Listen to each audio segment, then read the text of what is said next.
Assalamualaikum warahmatullahi wabarakatuh. Saya bersama Biker Subuhan Pekanbaru Riau. Bagi yang sudah bergabung, istiqomah. Bagi yang belum, segera bergabung. Kiamat sudah dekat. Berkah selalu, sukses. Assalamualaikum warahmatullahi wabarakatuh.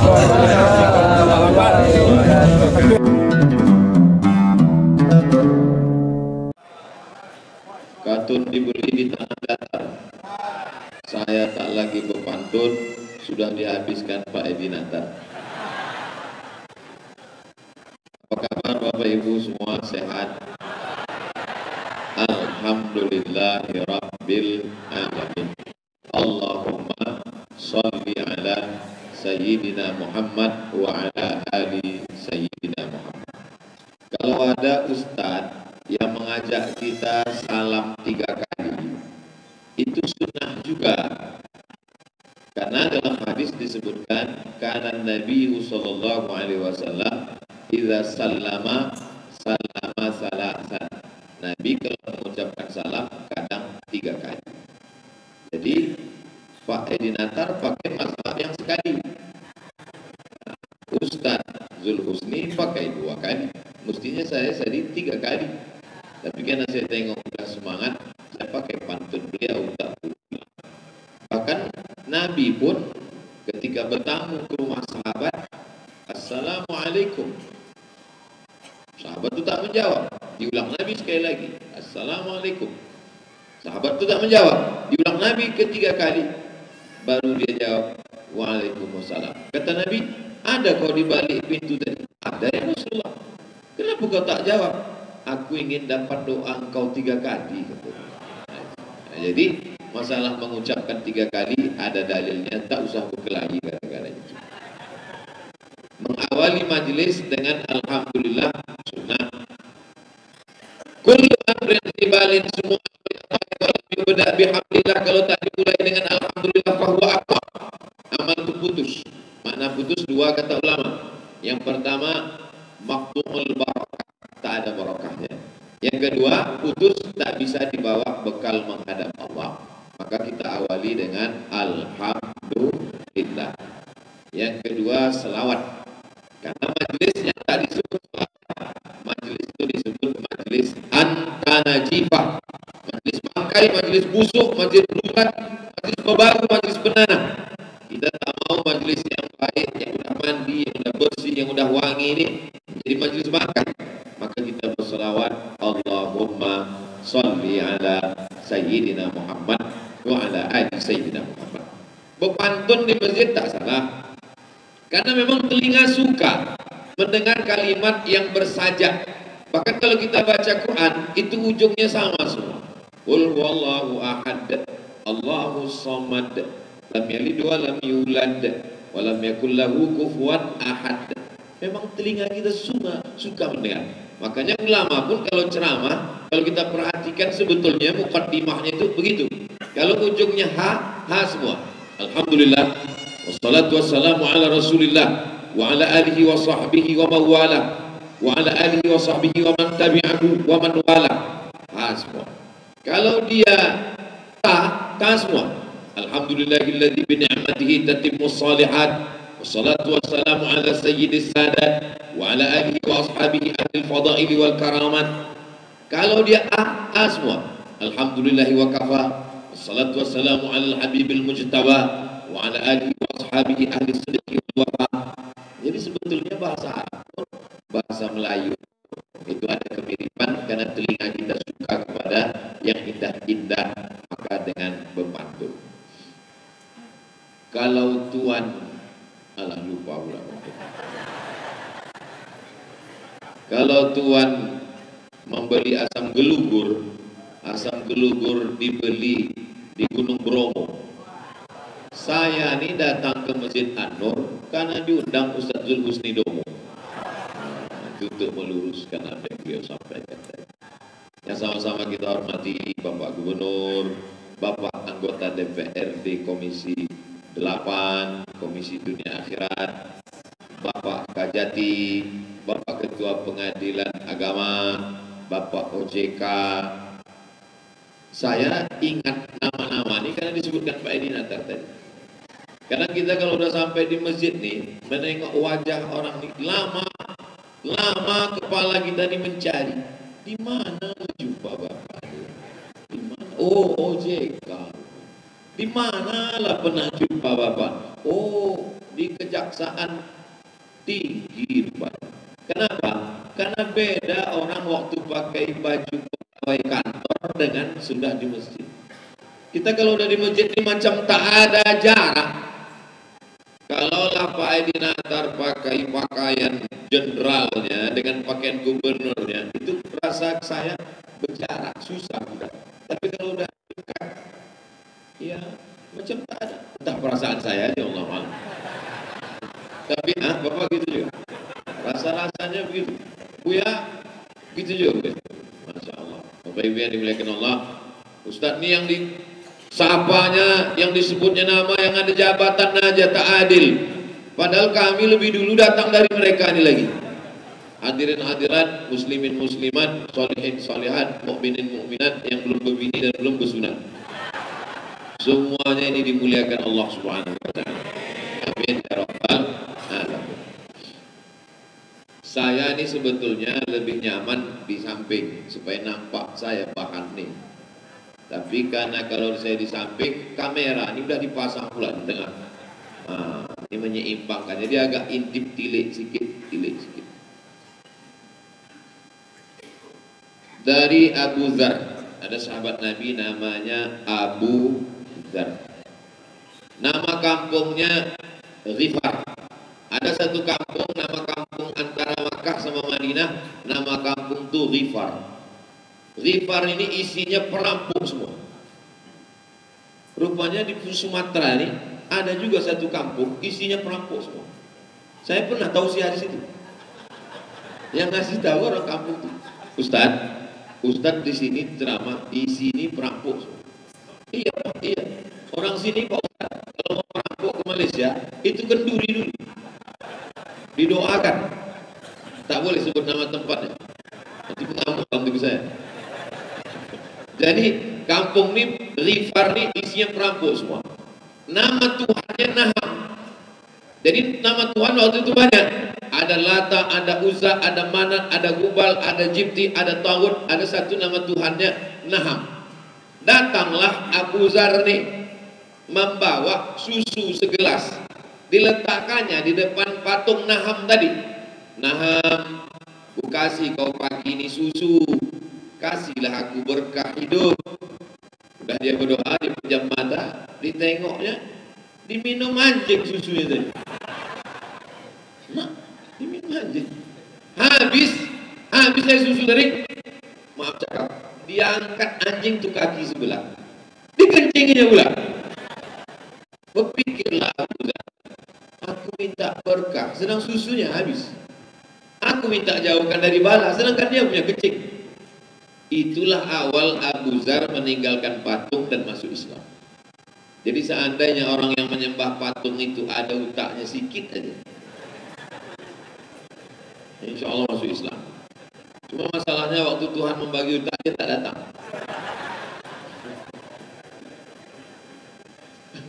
Jadi itulah Abu Dzar, akhirnya dia pun masuk Islam. Dia yang meriwayatkan hadis ini. Jadi dalam hadis ini kata Abu Dzar bertanya, ya Rasulullah, ayu masjid wudi'a? Apa masjid yang pertama dibangun di atas muka bumi? Maka dijawab Nabi SAW, Masjidil Haram. Sesudah itu apa lagi ya Rasulullah? Al-Masjidil Aqsa. Kam bainakuma? Berapa jarak antara keduanya? 40 sanah, 40 tahun. Itulah dia yang diabadikan dalam satu ayat di awal surat. Subhanalladzi asra bi'abdihi lailan minal masjidil haram ilal masjidil aqsa. Kalau kita perhatikan titik temu antara dua masjid ini dua. Masjidil Haram, inna awwala baitin wudi'a lin-nasi lalladzi bi Bakkah mubaraka. Ada barakah. Masjidil Aqsa alladzi barakna haula, barakah. Titik pertemuannya ada pada barokah. Maka orang yang selalu ke masjid, dekat dengan masjid, hidupnya barokah. Barokah itu begini. Barokah diambil dari 3 huruf. Barokah yang beruku, artinya unta turun. Unta turun ke tanah itu bahasa Arabnya barokah. Barokah unta turun. Apa pula hubungan barokah sama unta turun? Misal begini. Misal kami membeli tanah kaplingan di Tenayan Raya. Lebarnya sama 25 kali 25. Pak Edi Natar beli 25 kali 25. Pak Ahmad beli 25 kali 25. Saya pun beli 25 kali 25. Ustadz Zulhusni pun sama. 4 petak tanah itu sama. Tiba-tiba datang unta. Dari mana unta selesai? Datang unta. Turun unta itu di tanah saya. Maka tanah saya itulah yang barokah. Kenapa begitu? Saya dapat tunggangan unta, saya dapat susu unta. Waktu saya lapar, saya potong unta itu, saya dapat daging unta, saya dapat bulu unta, saya dapat kulit unta. Sedangkan mereka bertiga tak dapat. Kenapa tak dapat? Tak saya kasih. Itulah asal barokah. Maka selalu hidup ini yang kita cari adalah barokah. Makan itu yang diminta barokah. Allahumma barik lana. Nikah itu yang diminta barokah. Barakallahu lakuma wa baraka alaikuma wa jama'a bainakuma bi khair. Lahir anak yang diminta barokah. Barakallahu laka fil mawhub wa syakarta al-wahib wa ruzikta birrahu wa balagha asydahu. Berjumpa yang diminta barokah. Assalamualaikum warahmatullahi wabarakatuh. Cara mendapatkan barokah ke masjid. Semua yang hadir ini dapat barokah. Umurnya sama, tinggalnya sama, di kota yang sama. Yang datang subuh nikahan Nur dapat barokah, yang tidur di rumah dapat eliubasi. Sama-sama umur 40 tahun, sama-sama hidup pagi Jumat ini, tapi di rumah belum lagi bangun. Maka yang di masjid inilah yang dapat barokah. Imam Ahmad bin Hanbal menyapu, mengusap mimbar Masjid Nabawi. Tempat Nabi khutbah itu mimbarnya 3 lantai. 1, 2, 3. Disapu sama Imam Ahmad bin Hanbal, dicium. Datang orang bertanya, kenapa kau sapu itu Ahmad bin Hanbal? Karena ini bekas tapak kaki Nabi Muhammad SAW.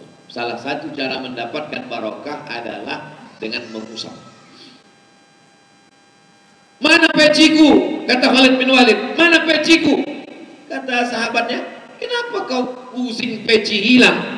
Banyak peci menjual di pasar. Kata Khalid bin Walid, bukan masalah pecinya. Di dalam peci itu ada rambut Nabi Muhammad SAW. Dari mana mereka mengaku dapat rambut Nabi? Karena Nabi waktu haji tahallul, rambutnya itu gundul, diserak, diambil. Itulah kalau ada orang sekarang mengaku, ini rambut Nabi. Bisa jadi. Bisa jadi termasuk yang dibagikan waktu tahallul itu. Gimana kita membedakan rambut Nabi dengan rambut Ustaz Somad? Mudah aja, bakar. Kalau terbakar ya rambut Ustaz Somad. Kalau tak terbakar bukan rambut. Cuman masalahnya kalau orang datang itu kita kan tak sanggup bilang, boleh ku bakar Pak. Tapi kalau berani juga lah. Nah, itu adalah cara mengambil barokah. Tempat menyimpan air itu dari kulit kambing, namanya kirbah, diisi air. Tempat minum Nabi dari kulit kambing itu disimpan oleh sahabat Nabi namanya Asma. Siapa namanya? Asma pakai alif. Kalau tak pakai alif, suasa omong. Asma binti Abi Bakar. Ketika Nabi meninggal, setiap kali anaknya demam, dikasihnya minum dari bekas air minum itu. Maka itu diantara cara mengambil barokah. Tapi diantara mengambil barokah yang paling besar adalah datang ke masjid. Kita semua subuh ini insya Allah dapat barokah. Lanjut. Ini perintah ke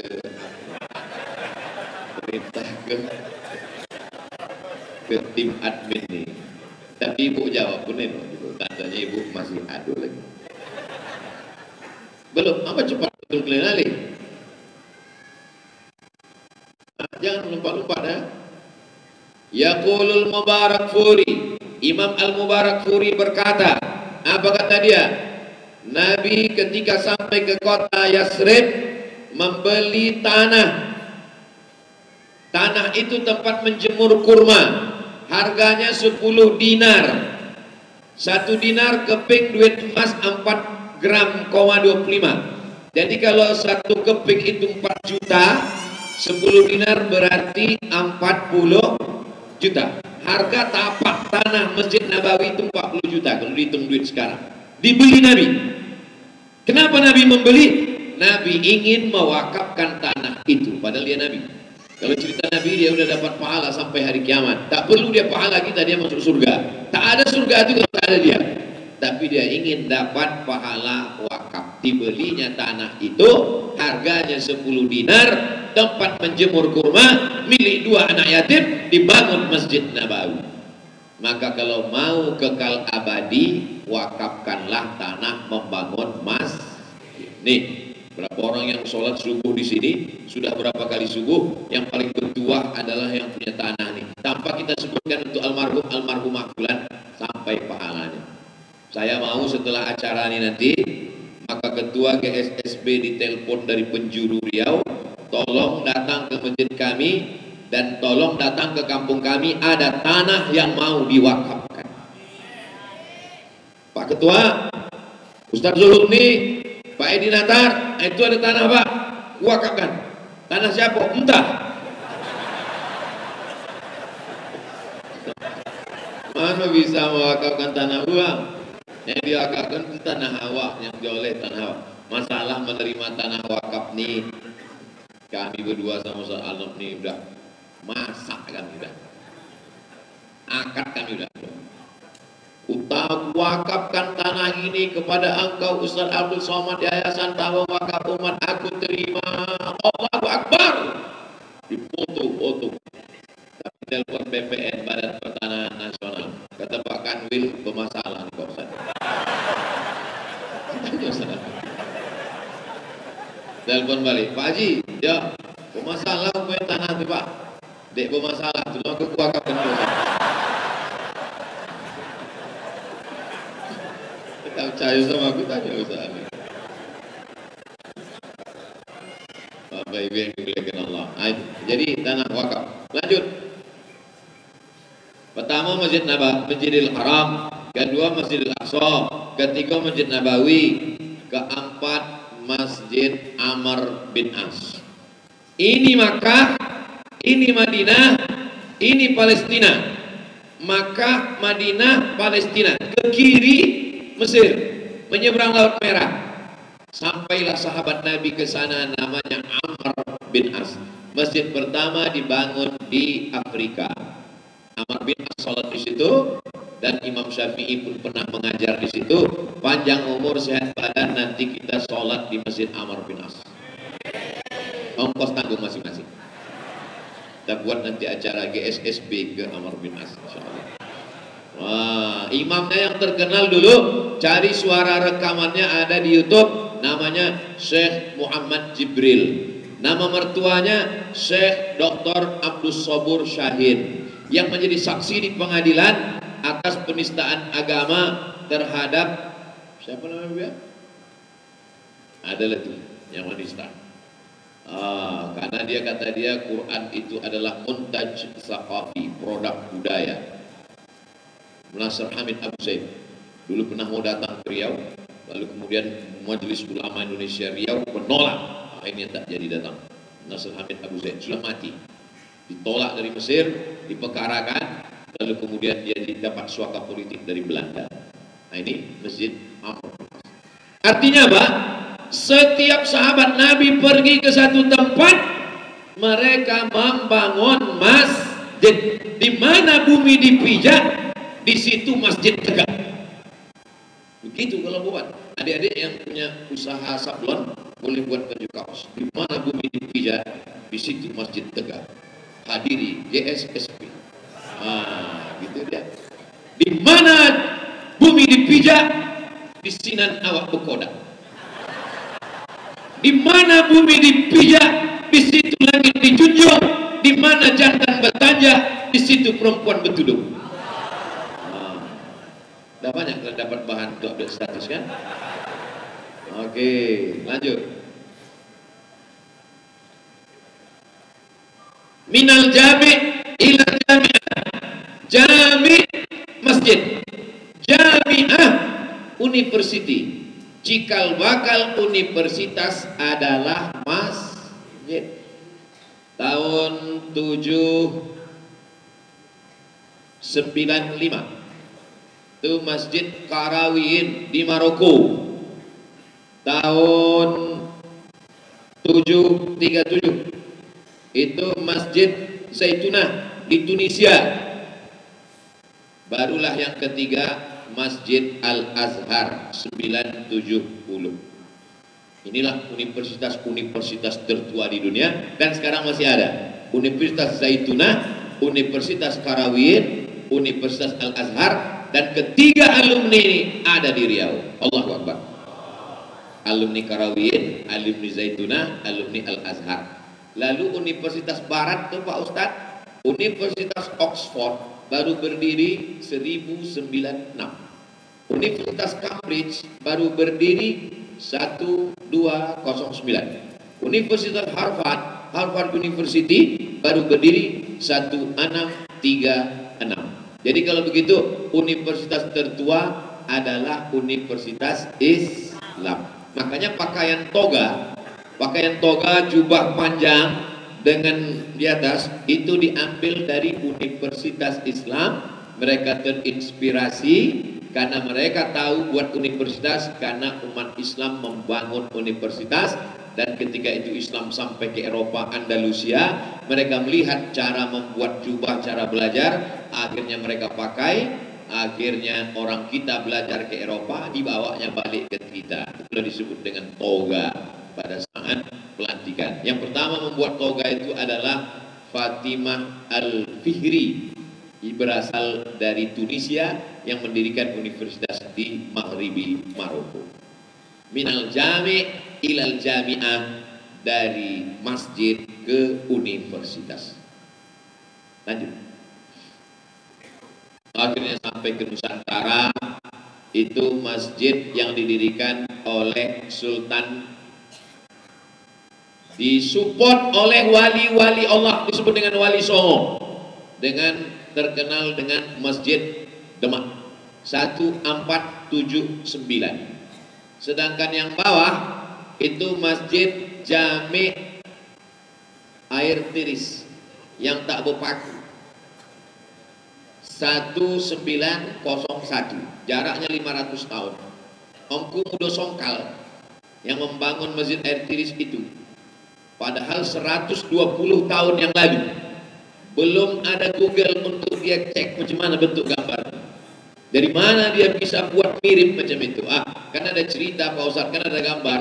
Begitulah hebatnya mereka dulu, bisa bangunan itu mirip, terlepas dari pulaunya, dari sukunya. Yang satu Melayu Kampar, yang satu dari Jawa, diikat dengan la ilaha illallah Muhammadur Rasulullah. Kenapa tidak pakai kubah? Kenapa Masjid Demak tak ada kubah? Kenapa Masjid Ongku Mudo Songkal, Masjid Jami Air Tiris tak ada kubah? Karena Masjid Nabawi tidak pakai kubah. Masjid Nabawi dibangun Nabi rata aja atasnya, pakai daun kurma yang dianyam, batang kurma, pelepah kurma, tutup daun kurma. Kubah ini tak ada zaman Nabi. Jadi kalau definisi, kalau tak ada zaman Nabi bid'ah, maka kubah bid'ah. Masjid yang Ahlus Sunnah, itulah masjid. Kapan munculnya Kubah? Kubah muncul ketika Islam sampai ke Bizantium. Ada kaisar namanya Kaisar Bizantium di Roma. Mereka membuat tiang yang melengkung, disusun batu-batu melengkung, cantik batu melengkung. Karena kalau batu itu melengkung ke atas turun ke bawah, tak ada tiang di tengah. Kalau tak ada tiang di tengah, bagus. Umat Islam menengok ini bagus, tak ada tiang di tengah, sok tak putus. Itulah awal cikal bakal mimbar. cikal bakal kubah, cikal bakal mihrab, cikal bakal mimbar. Nabi tidak pakai mimbar. Nabi menyampaikan tausiah bersandar ke batang kurma. Datang sahabat, ya Rasulullah, aku punya tukang kayu di rumah. Boleh kubuatkan mimbar? Boleh. Mimbar tak dibuat Nabi, sahabat membuatkan. Begitu juga dengan mihrab. Mihrab tak ada zaman Nabi. Itu dibuat oleh arsitek yang datang pada masa Abdul Malik bin Marwan. Begitu juga dengan kubah, datang belakangan. Apa maknanya? Islam tidak melarang peradaban luar masuk, Mas. Ini Abdul Somad selalu ngejek kopar kafir, kopar kafir. Itu kok pakai mikrofon, itu kok pakai laptop. Ini sudahlah tak punya duit, bodoh pula. Kalau tak punya duit mendengar ceramah saya full, jangan bodoh. Pikirlah baik-baik. Yang tak boleh itu mengikut akidah. Kalau memakai barang, boleh. Ini semua barang yang ada di masjid ini bukan orang Islam yang membuat. Jam, lampu, listrik, laptop, mikrofon. Ini bukan punya orang Islam. Ini orang Barat. Maka ditulis di situ on off. Kalau orang Islam yang punya pasti al-hayah wal maut. Hidup mati. Ini alat. Ini alat. Saya pakai motor. Pakai motor di-upload di Instagram. Di komen di bawah. Abdul Somad pakai produk orang kafir. Ya apa salahnya? Karena ini adalah alat. Kubah, mihrab, mimbar, itu adalah alat. Begitu juga dengan yang lain-lain, listrik, eskalator, itu semua. Baik, kita lanjutkan. Sultan-sultan Melayu berlomba ingin meninggalkan warisan. 1803, Sultan dari Kerajaan Riau Lingga memberikan hadiah untuk istrinya. Dibangunkanlah masjid yang kecil, cantik, unik, eksotis, Masjid Pulau Penyengat. Lalu kemudian 100 tahun sesudah itu, 1906, datanglah Sultan Melayu Delhi, Medan, Sumatera Utara, membangun istana besar, Istana Maimun. Semennya hanya 300.000 sak, tapi untuk masjid ini 1 juta sak, supaya dia nanti di hadapan Allah kalau ditanya, "Hei Sultan, berapa kau bangun untuk rumahmu, istanamu?"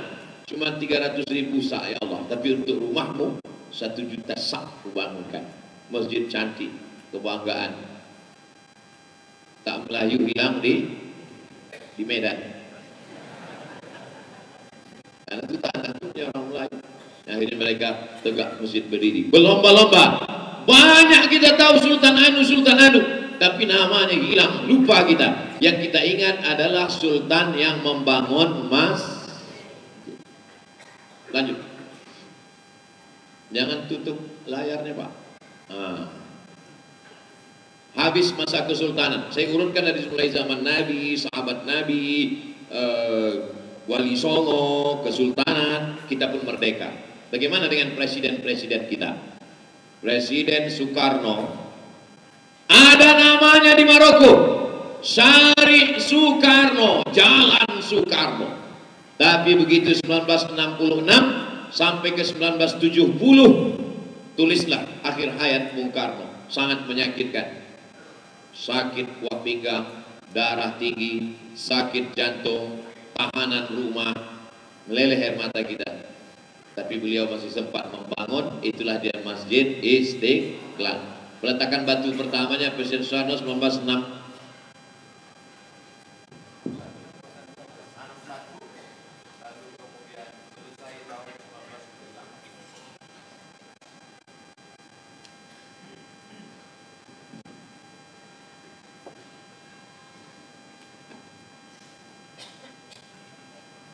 Kalau Tuan membeli peniti, jangan ditusukkan ke gabus. Kalau mic udah mati-mati, itu tanda acara akan segera dihapus. Pas disebut Bung Karno tadi mati. Lalu kemudian berganti rezim Orde Lama, masuk Orde Baru, Pak Harto. 32 tahun berkuasa, akhir usia tak terbayangkan, digulingkan dalam kesendirian karena Ibu Tin meninggal dunia, akhirnya meninggal. Apa yang tersisa? Masjid Muslim Pancasila. 999 masjid, program Yayasan Amal Bakti Muslim Pancasila. Dari ini kita bisa ambil pelajaran, silakan berkuasa tapi akan tumbang, silakan punya kekuasaan, yang kekal abadi hanya tinggal Mas. Jadi kalau ada mereka punya silap, punya salah, punya dosa, ketika mau diazab malaikat, ada juga rupanya masjid yang kau bangun. Agak-agaknya begitu. Kita pun tak tahu. Makanya dalam hadis dikatakan uzkuru mahasina mautakum. Orang yang meninggal itu sebut baik-baiknya saja. Mudah-mudahan kita sebelum mati sempat bangun masjid. Yang sudah bangun masjid, bangun lagi, tambah lagi. Lama hidup banyak dirasa, jauh berjalan banyak ditengok. Saya jumpa di salah satu kota. Ustadz Somad, ya Pak Haji, doakan saya Pak Ustadz. Apa doanya Pak? Supaya umur saya panjang, saya mau bangun 99 masjid. Ada orang. Jadi saya jumpa makhluk-makhluk unik nih, banyak saya jumpa. Ada satu lagi Pak Haji, umurnya 85 tahun. Saya nih Pak Ustadz selalu berdoa. Apa doa Pak Haji umur panjang? Ya Allah, kalau kau mau matikan aku, matikanlah aku setelah masjid ini siap. Terus tak ku siap-siapkan Pak Ustadz. Maksud Pak Haji, asal siap masjid ini, ku bangun satu lagi. Asal siap, masih ada, masih hidup orang. Tak boleh sebut nama, takut nanti rusak hati dia karena ria. Tapi kalau 4 mata nanti ku sebutkan.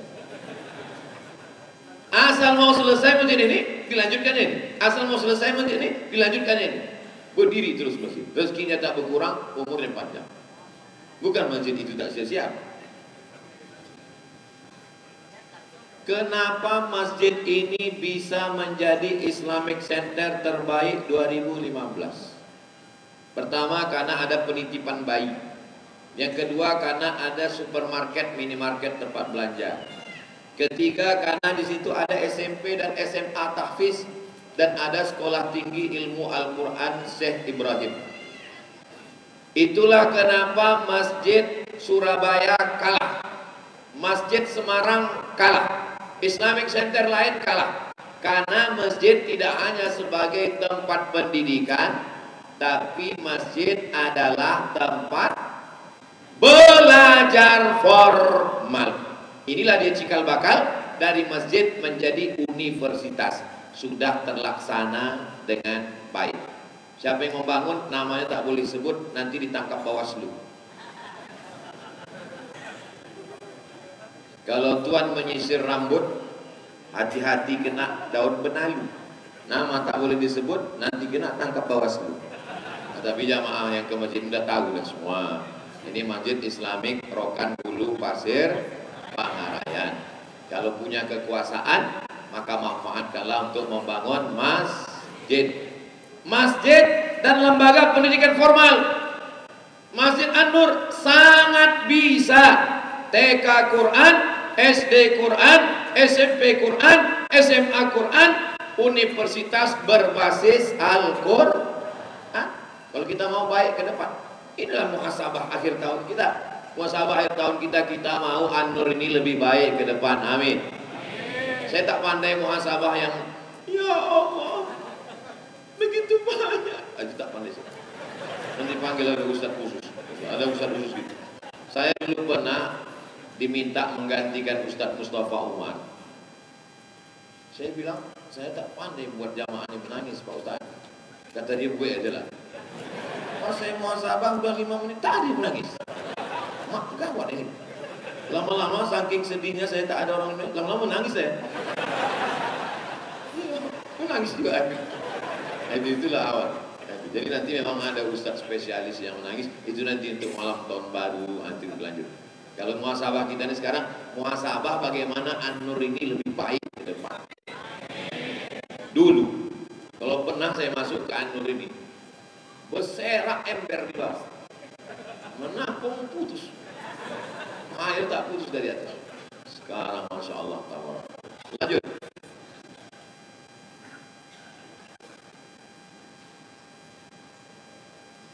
Kota dibangun oleh ormas. Kota dibangun oleh ormas. Ormas maksudnya orang masjid. Nah, nanti adik-adik buat baju kaos ormas di bawah orang masjid. Kota. Saya udah sampai ke situ. Nama yang mendirikan kota itu namanya Habib Abdurrahman Al-Gadri. Dibuatnya lah istana di tepi Sungai Kapuas, namanya Istana Al-Gadriyah.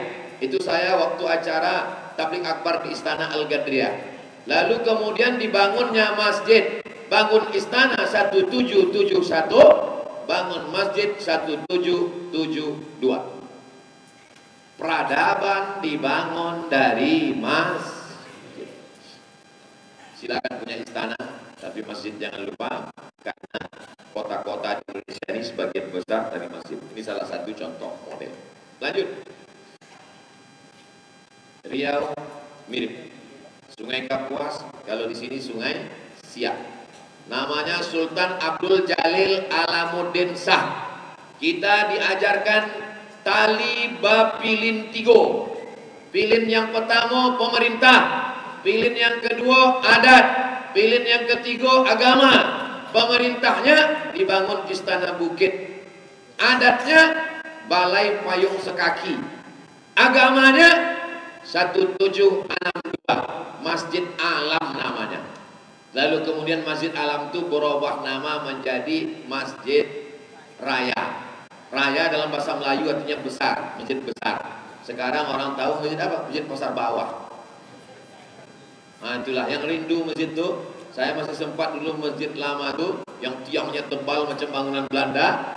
Nah itu adalah masjid kebanggaan kita karena ini sejarah. Bawalah anak-anak kita ke situ, berziarah ke makam sultan, tunjukkan inilah cikal bakal kota Pekanbaru. Barulah pada tahun 1784 berkumpul 4 datuk beserta sultan menetapkan kota Pekanbaru. Dari tahun itulah dihitung asal kota Pekanbaru. Kota Pekanbaru pertamanya berasal dari masjid. Maka kalau ada orang Pekanbaru tak ke masjid, itu berarti bukan orang. Tak ada sini begitu. Kau dari mana? Pekanbaru. Pekanbaru itu awalnya apa? Pekan lah. Masjid dulu, baru pekan. Keluar dari masjid, belanja ke pekan. Fid dunya hasanah, wa fil akhirati hasanah. Lanjut. Bagi yang rindu Masjid An-Nur zaman dulu, nah itu sebelah kiri. Masjid Agung An-Nur, Masjid Agung dulu namanya. Tahun 1963 dibangun. Kemudian diresmikan oleh Gubernur Arifin Ahmad. Tahun 2000 direnovasi, diperluas 4 kali lipat sehingga luasnya menjadi 12,6 hektar oleh Pak Gubernur Saleh Jasid. Dulu di depan ingat saya ada jalan. Habis jalan itu ada stadion sebelah kiri dan sebelah kanan ada kolam renang. Sekarang seluas mata memandang.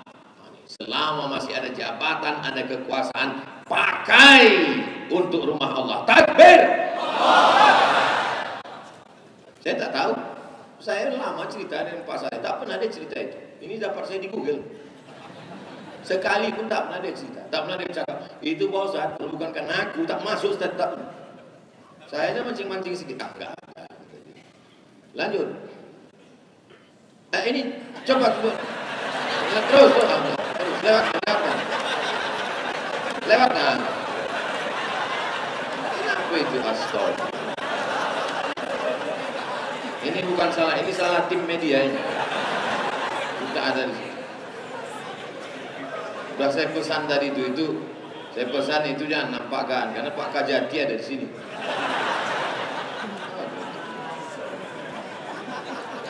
Tapi video ini bisa diedit,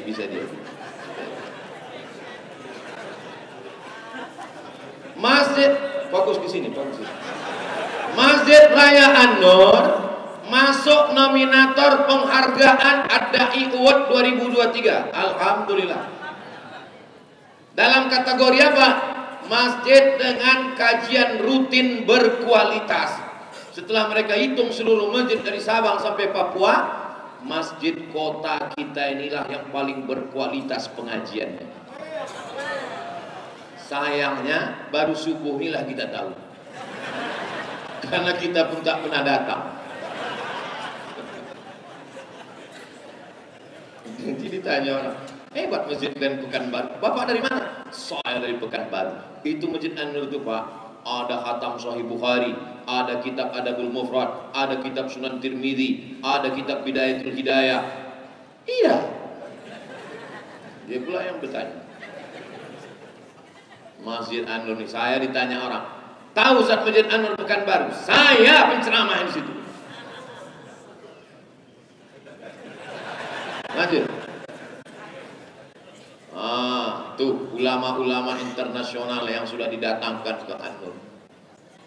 Dr. Hisham Kamil dari Mesir, Profesor Muhammad Salim Abu Asi, guru besar Al-Azhar, Dr. Abdul Mun'im, ahli hadis, kitab-kitab hadis, kitab-kitab zikir, tarikat Saziliyah di kepala dia semua, didatangkan kemari. Syekh Mustafa Abdul Nabi didatangkan kemari. Dr. Yasir Salim Syuhairi hadir kemari. Syekh Nuruddin Marbu Al-Makki datang. Syekh Ali Zainal Abidin Habib datang. Masjid ini level-level internasional yang hadir di sini. Maka insya Allah ke depan kita membanggakan dan insya Allah akan terus berkelanjutan insya Allah. Amin ya Rabbal. Adapun Ustadz nasional, udah tak terhitung lagi banyaknya. Tengoklah, masya Allah. Saya dibuat orang ini pula Ustadz nasional. Padahal saya ini Ustadz internasional.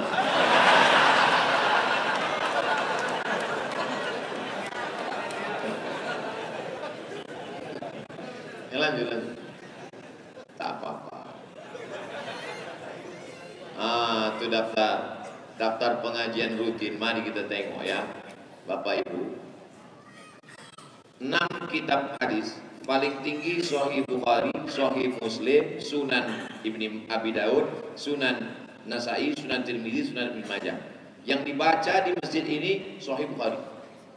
Sahih Bukhari setiap hari Kamis malam Jumat. Itu dewan ulama-ulama besar yang hebat-hebat. Adabul Mufrad Imam Bukhari, kitab Aqidah Jala'ul Afham, Syarah Aqidatul Awwam. Membaca kitab Tabligh Akbar sekali-sekali, tapi mengaji, baca kitab, bawa anak, suami, istri, menantu, kawan, sahabat. Saya alhamdulillah Pak Ustadz sering ke An-Nur. Bawa siapa? Bawa pacar. Mana ada pacar? Ini pacaran syariah Pak Ustadz. Manggilnya aja ya akhi ya ukhti. Jangan, tak ada pacaran. La talbisul haqqa bil batil. Jangan campurkan yang hak dengan yang batil. Lanjut. Inilah yang 12 hektar setengah, hampir 13. Sangat banyak yang bisa kita lakukan. Yang sebelah kanan itu yang produktif, yang menghasilkan duit. Yang sebelah kiri yang tak berduit. Yang kita bahas yang mana dulu? Yang duitnya tak duit. Yang berduit dulu ya. Pertama, klinik. Kita bisa buka klinik bersalin, klinik gigi, klinik kecantikan. Daripada orang pergi ke klinik kecantikan yang tak satu arah, dokternya tidak amanah, maka disitulah kita ceramah. Jangan pakai suntik silikon. Jangan pakai cukur bulu mata. Jangan pakai. Solusinya di mana Pak Ustadz? Datanglah ke klinik kecantikan syariah Masjid An-Nur. Disitulah baru pengajian itu terasa. Bertahun-tahun kita mengaji. Jangan pakai itu pakai lemak babi. Jangan pakai ini tak betul. Kita larang, tapi kita tidak punya solusi. Tanah kita luas, bisa dibuat 4 lantai, 10 lantai. Tapi Pak Ustadz tak bisa orang naik tangga, pakai lift, pakai eskalator, bisa. Saya tidak mengatakan tanah kosong itu mau dibangun, enggak. Yang kosong tetap, yang pinggir-pinggir, bangunan itu bisa ke atas, tak mesti ke samping. Yang sudah diperjuangkan lapang dulu tetap. Convention hall. Sekarang kalau orang Pekanbaru nikah di mana? Di hotel. Bum bam bum bam bum bam. Keluar, rupanya zuhur udah habis. Apa ini? Coba kalau dibuat di samping convention hall, buat 4 lantai. Lantai 1, lantai 2, lantai 3, lantai 4. Sekali nikah 4 pasang. Hari Sabtu, hari Ahad. Bisa. Barulah Ustadz berceramah. Kalau kalian mau pernikahannya syar'i, jilbabnya islami, pakaiannya islami, menikahlah di convention hall An-Nur. Duit masuk ke dalam, sehingga tidak lagi mengharapkan dana hibah. Saya memang tak ke An-Nur, tapi cerita menyakitkan dari An-Nur sampai ke telinga saya. Tentang gaji karyawan tak turun, dana tak bisa turun. Judul lagunya ya dana, ya dana. Kita mesti berpikir bagaimana duit masuk untuk ada dana dari provinsi, alhamdulillah. Tak ada dana, kita punya pemasukan melalui klinik, melalui convention hall. Tempatnya tak boleh dimiliki, disewakan. Tanahnya tanah itulah wakaf produktif itu. Sekarang kalau udah cerita tanah wakaf, tanah apa? Kuburan. Ustadz cemana rasa Ustadz sejak pakai jaket GSSB? Yang jelas percaya diri, terasa lebih gemuk. Yang kedua panas.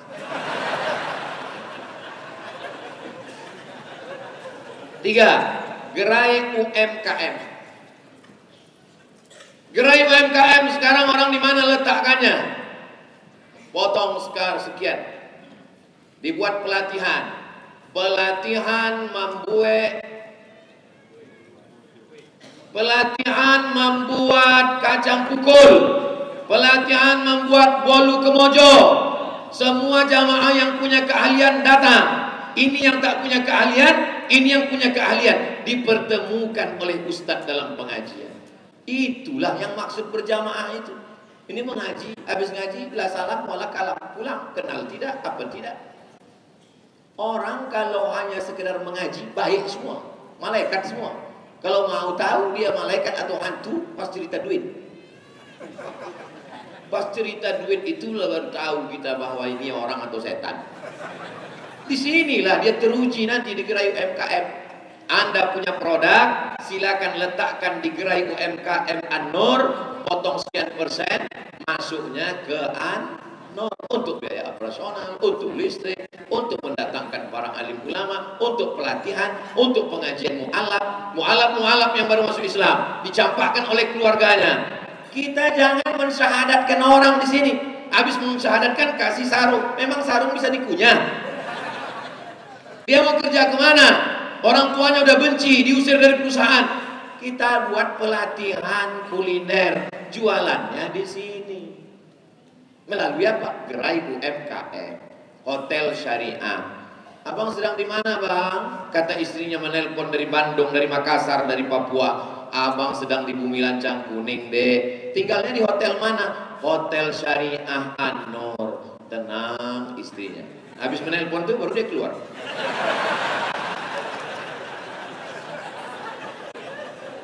Ustaz kalau cerita pengajian, udkhulu fis silmi kafah, masuklah ke dalam Islam secara kafah. Hotelnya mana Pak Ustaz?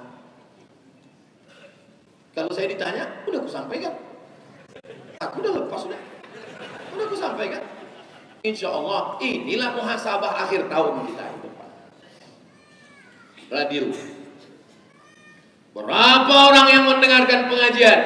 Mana radio kita? Radio TV. Bahannya mana? Bahan pengajian dari An-Nur. Bukan begiga lagi, bertera-tera. Minta sama Ustaz Al-Nur. Yang direkam oleh TWU, yang direkam oleh An-Nur. Kita tinggal buat radio, TV, An-Nur. Pemancar semua pakai. Lalu kemudian yang mau iklan, iklan gula merah, iklan susu bubuk, iklan lempuk durian, masukkan duit iklannya masuk ke masjid. Balai pelatihan, pelatihan kerja, pelatihan narkoba, penanggalangan kasus narkoba, pelatihan. Buat pelatihan silakan ke masjid. Pelatihan di hotel, tak sembahyang. pelatihan di masjid, suara mikrofon masuk, hayalas salah. Mohon maaf semua peserta tutup, kita sholat. Klinik, mohon maaf sebentar, baru aja dipotong, jahitnya nanti kita sholat. Tidak juga begitu, jangan begitu memahaminya, takutlah orang nanti. Nah, itu yang sebelah kiri preschool. Tadi katanya Pak Ustadz yang sebelah sana itu tak ada duitnya. Justru preschool itulah yang paling banyak duitnya. Preschool, TK, SD, SMP, SMA, universitas. Mana yang paling hebat? Universitas. Itulah yang paling tak ada duitnya. Yang paling banyak duitnya preschool. Berapa banyak orang di Pekanbaru ini yang bapaknya bekerja, ibunya bekerja. Berangkat dia pagi, dititipkannya anaknya. Pulang dia sore, dia jemput balik. Duitnya masuk kemana? Ke Anur. Anaknya dapat barokah bacaan Quran, didoakan oleh para ulama-ulama. Anaknya jadi anak soleh. Kalau kita mau baik ke depan, SD, SMP, SMA, universitas, Basnas, Anur. Supaya satu atap, satu lokasi, satu kantor. Pak Ustadz, saya ini susah Pak Ustadz. Aku Ustadz, aku tak ada duit nolong kau. Kau bisa buat apa? Aku bisa buat pulut kuning Pak Ustadz. Berapa satu hari? Bisa 100 bungkus Pak Ustadz. Modal. Pak Basnas, kasih nih modal. Kasih nih modal, ini fakir miskin. Kita survei. Kasih modal, makin. Keuntungan nanti kalau kau mau bersedekah balik. Jadi duitnya berputar di Anur. BWI, Badan Wakaf. Minjam duit Pak Ustadz. Kata Ustadz Somad, minjam duit haram, riba. Kemana Pak Ustadz? BRK, Bank Riau Kepri Syariah. BRK itu singkatan dari barokah. Bank Riau Kepri Syariah. Jangan mengaku orang Riau. Kalau menabung masih konvensional. Kalau memang betul orang Islam, orang Riau, balik dari sini, langsung tarik semua yang dari konvensional, masukkan ke BRK. Setuju? Dari bunyinya tak yakin saya. Triple T, tahsin, tahfiz, tadabbur. Sekarang pengajian kantor dinas, kantor Pak OJK, kantor Pak Kajati, kantor pengadilan. Setiap Jumat pagi pasti ada pengajian. Apa isi pengajiannya? Saya bukan mengecilkan, melecehkan Ustadz guru kita, itu sahabat saya semua. Saya mau kita jangan sampai mengaji hebat, tapi pas baca Quran tak berbunyi. Maka yang pertama tahsin.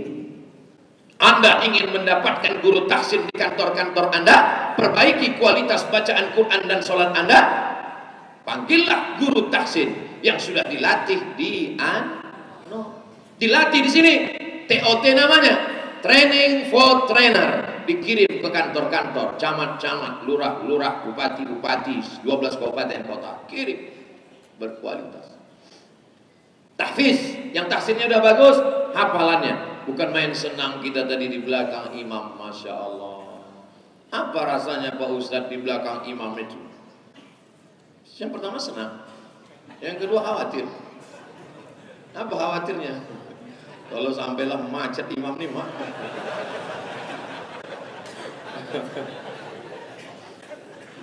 Yang ketiga tadabbur. Tahsin udah bagus, tahfiz sudah bagus, tapi tak paham.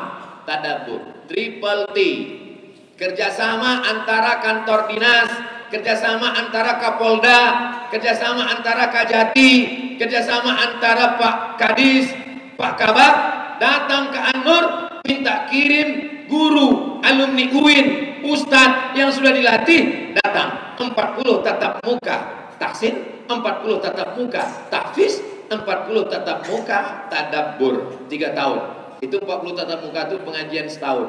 Kenapa setahun? Potong Ramadan, potong libur, potong banjir, potong asap. 40 tatap muka. Siapa yang bisa mewujudkan ini? Abdul Somad tak ada kekuasaan. Yang bisa mewujudkan ini adalah DPRD. Maka pilihlah orang DPRD yang ke masjid. Paham? Jelas? Siapa yang bisa mewujudkan ini? Gubernur. Pilihlah gubernur yang ke masjid. Siapa yang bisa mewujudkan ini? Rekom dari Majelis Ulama Indonesia. Adat besan di Sarak, Sarak besan di bagian agama MUI, bagian adat LAM, Lembaga Adat Melayu. LAM merekom. Ini sudah sesuai menurut tunjuk ajar Melayu. Kata MUI, insya Allah sepakat kita memilih. Barulah ke depan. Tujuannya supaya apa? Keluar perda yang berpihak ke masjid. Apakah mungkin gubernur tak Islam bisa memperjuangkan Islam? Kalau ada orang Riau yang bertungkus lumus, berkeringat, berdarah ke Jakarta memperjuangkan orang tak Islam memimpin Riau, pengkhianat. Sudah aku sampaikan. Aku udah lepas di hadapan Allah 3 kali. Kau Abdul Somad ceramah buat orang ketawa aja. Kau Abdul Somad ceramah kantor bupati depan gubernur buat orang senang aja. Enggak. Aku menyampaikan sesuka hatiku. Aku sampaikan. Mau orang benci, mau orang suka, aku tak suka. Tak itu pun aku udah dibully orang. Ormas-ormas yang ada kantor. Supaya apa? Supaya mudah silaturahim. Jangan ribut heboh di medsos. Kira-kira yang saya sampaikan ini jelas? Kalau ada orang mengatakan Ustaz Somad itu tak jelas, telinga kau buka. Kalau ada yang bilang Somad itu tak jelas ceramahnya, paket kau habis. Insya Allah saya sampaikan jelas. Saya tak mau cakap ngalor ngidul. Saya mintakan siapkan infokus. Besok saya mau datang buatkan infokus 2 layar. Saya minta 2, disiapkan 3. Itulah hebatnya An-Nur ini sekarang. Terakhir, suai.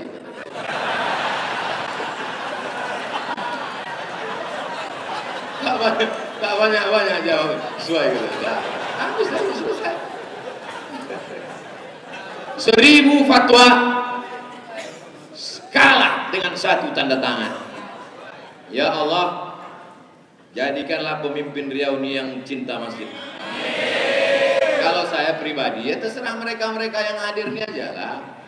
Mau dibuat dia jadi Aden atau enak bisa juga. Aden itu maksudnya Ahmad Edi Natar. Kalau enak Edi Natar Ahmad. Asal jangan orang dibekelahi. Kalau orang dibekelahi, saya maju. Cuman kalau saya maju, setuju kalian?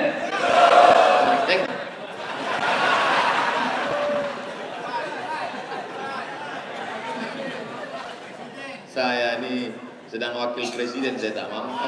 Apalagi lagi gubernur Riau.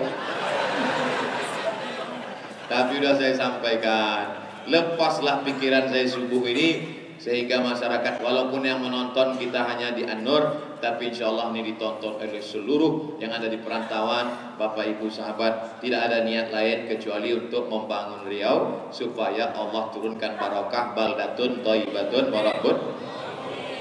Jam 6 tadi saya mulai, sekarang jam 7 pas 60 menit di akhir majelis. Mari kita berdoa. Habis berdoa nanti sholat surat Isyraq 2 rakaat. Ketika Bapak Ibu semua sedang sholat surat Isyraq, saya pun turun pulang. Ala hadhihi niyah al-Fatihah. A'udzubillahi minasyaitonir rajim. Bismillahirrahmanirrahim. Alhamdulillahi rabbil alamin. Ar-Rahmanir Rahim. Malik yaumiddin. Iyyaka na'budu wa iyyaka nasta'in. Ihdinas siratal mustaqim. صراط الذين أنعمت عليهم غير المغضوب عليهم ولا الضالين آمين. اللهم أنزل الرحمة والسلامة والبركة على هذه الجماعة. Ya Allah, turunkan keselamatan, kerahmatan, keberkahan kepada seluruh jamaah yang hadir, kepada seluruh jamaah yang mengikuti kajian subuh ini ya Allah.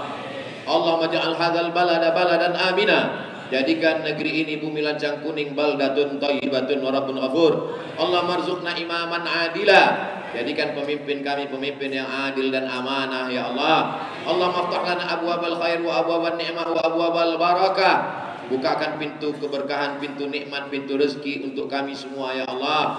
Allah madafa'an al-ghala wal wabah wal fahsya wal riba wal zina wal munkar. Selamatkan Riau dari malapetaka, bencana, riba, zina, narkoba, perbuatan keji dan munkar. Allahumma khtim lana bi husnil khatimah. Tutup umur kami dengan husnul khatimah. Allahumma ja'alna min mu'ammiri masajidik. Jadikan kami orang yang memakmurkan masjidmu ya Allah. Rabbana iftah bainana wa baina qaumina bil haqqi wa anta khairul fatihin. Bukakan pintu hati kami dengan hati jamaah supaya semuanya terkendali dengan baik ya Allah. Rabbana fir lana dzunubana, ampunkan dosa kami, wali abaina ayah kami, wali ummahatina ibu kami, wali azwajina pasangan hidup kami, wali dzurriyyatina anak cucu keturunan kami, waliman hadarana, semua yang hadir, waliman ghabana, yang tak dapat hadir, yang sakit-sakit angkat penyakitnya, sehatkan ya Allah. Allahumma khtim lana bi husnil khatimah wa la taqtim alaina bi su'il khatimah.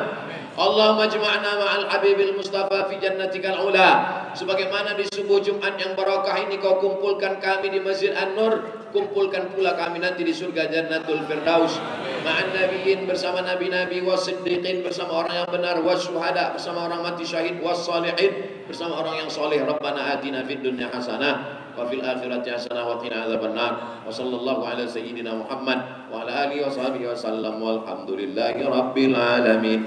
Taqabbalallahu